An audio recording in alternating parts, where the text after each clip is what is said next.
This is a lovely place. The little River Esk runs through a deep valley which broadens out as it comes near the harbour. The houses of the old town are all red-roofed and seem piled up one after the other. Right over the town is a ruin of the abbey, a noble ruin of immense size. Between it and the town is another church, the parish one, round which is a big graveyard, all full of tombstones. It descends so steeply over the harbour that part of the bank has fallen away as some of the graves have been destroyed. Such was Bram Stoker's description of Whitby in his novel Dracula. Whitby is a seaside town often described as traditional and could be seen as afraid of change, but Whitby Town FC have shown that the town is ready for change. Former chairman Graham Manson stepped down after 30 years in charge, leaving the Seasiders with no choice but to make changes throughout the club. A new board of investors was brought in, aiming to rewrite the rules of the club as well as reconnect with the fans and the local community. Alongside the new board of investors, a new chairman was needed to lead Whitby Town into this new era of the club's history. Up stepped former player and fan favourite Eddie McNamee. Well, first of all, we're obviously wanting to bring the community back on board, so we're looking at a school academy, which they've done a couple of weeks now, and that's been very successful, the soccer school, with all the children from down the town and Whitby. And we're also want to tie in with the academy side of it with the clubs in the town, so it's really to bring the community back to Whitby Town. Despite currently flourishing in his new position, Eddie never saw himself becoming chairman at Whitby Town. I was asked to be the next chairman. I didn't want to be honest, but I'd rather just be in the background raising money. But I was talked into it, and as I've got my heart's in the club as a former player, and I love the club, so they eventually talked me around to do it. Even though the decision was not planned, Eddie does admit he'll never regret taking this opportunity.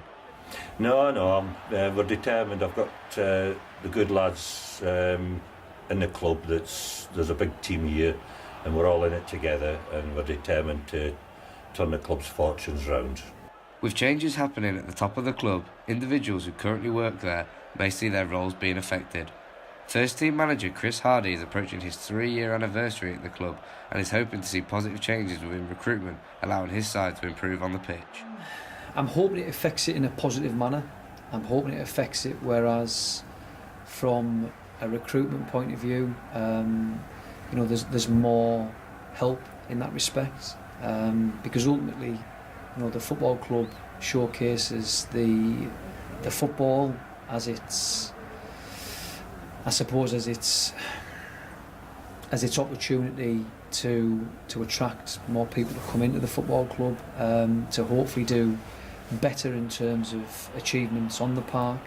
So from that point of view, like you say, I think it's quite exciting times, and hopefully with that in mind, like you say, it can help towards the end goal. Paul Connolly, a volunteer at the club, has been with the Blues for 6 years and is the media and communications manager for Whitby. The changes taking place will see the club's media outlet being renovated throughout, but Paul is hoping to see more volunteers giving up their time to help the Blues. To be honest, I don't think it'll affect it too much in terms of what we're trying to do, what we want to do. We've always been very ambitious with the media side of the football club.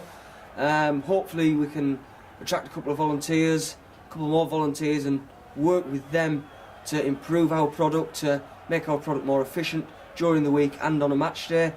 And in terms of being a volunteer, it's good to be involved in this sort of thing because, it's a new project, it's something that's different, it's something that personally I've wanted to get involved in for a long time.